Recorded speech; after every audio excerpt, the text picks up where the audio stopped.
తల్లిదండ్రులు లేకపోయినా కూడా ఎంతో సాకి పెంచి వాళ్ళు నుంచి బాగుంచి కళ్యాణం చేసేవాళ్ళమయ్యా. అమ్మా నెలకు కూతురు వచ్చి నీ కష్ట సుఖాలు చూసుకొని నా వాళ్ళు కూడా వెళ్తామని నాకు మాట ఇచ్చి వాళ్ళు వెళ్ళేవాళ్ళమయ్యా. ఈ నేటికి 30 సంవత్సరాలు అయింది. ఈ రోజు నా ఇంటికి రావటం ఏమి నాకు మాత్రం నడవలేమన్నయ్యా.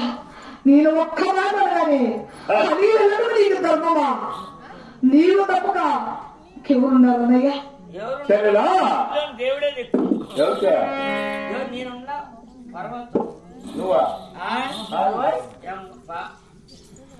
నీకు చెప్పేస్తా పెళ్లి చేస్తాను. నాకు పెళ్లి నాకు పెళ్లి కూడా పెట్టుకోలేదు. నేను చెప్పేస్తే మళ్ళీ మోసం అయిపోయి నాకా పెళ్లి వద్దని నువ్వు ఇప్పుడు మా అమ్మ నువ్వు చేసుకున్నావా?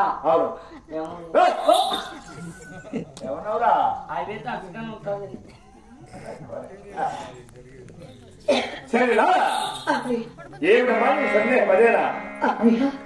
నన్ను ఇక్కడ ఇచ్చిన ఒక్క రోజు కూడా ఆ వాళ్ళు కూడా పిలుచుకొని పసుపు కుంకుమ చీర వైక ఒక్కరైనా ఇచ్చిన ఆవిడకు నీకు పంపలేదు అన్నయ్య. ఈ రోజు మళ్ళీ నాకు మాత్రం అడగాలి నీ మనసు అవుతుంది అన్నయ్య. అందరూ ఏ దేవుడు వెళ్తున్నామా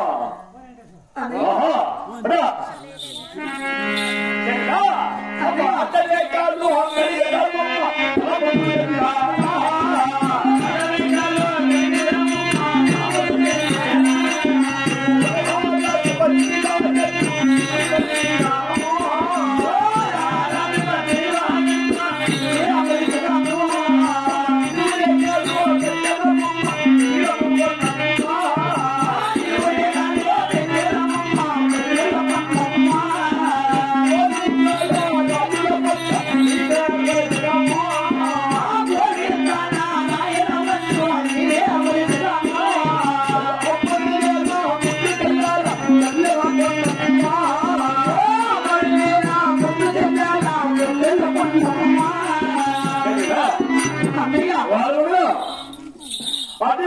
తల్లి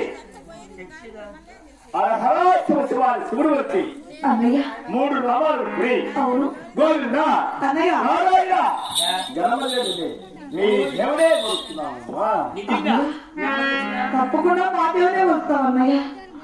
మా దేవుడు వస్తామని సందేశాలు తెలియక రాని మాటలనే మెడబెట్టి తోచాను కదా అన్నయ్య. నువ్వు పెద్దవాడివి, నేను చిన్నదాన్ని కదా. నేనని మాత్రం నీ మనసులో పెట్టుకొని నా తప్పులని క్షమించి ఈ పెద్దల సమీక్షణ భగవంతుని వ్యర్థంగా పాలు వచ్చి ప్రమాణం చేసేసి కామని ఉన్నానయ్యా. అలాగే అన్నయ్య.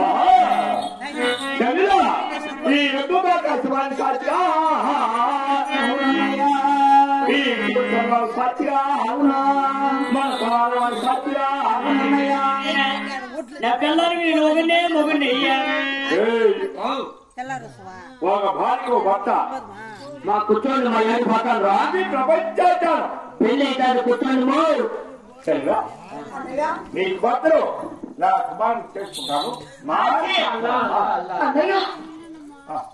మనం స్వామి కూడా నడుచుకుంటున్నా అర్థమవుతాను కదా. ఏ ఇబ్బంది సరికి మాత్రం బాగా